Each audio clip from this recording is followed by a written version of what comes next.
Hello guys.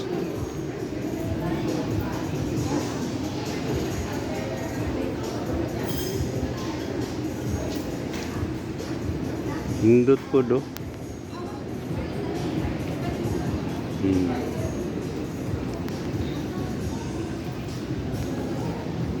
Nindot po yun siya. No? Mga bituin, no? Daming bituin. Meron pang kuhan. Ang mga stainless na pulupot.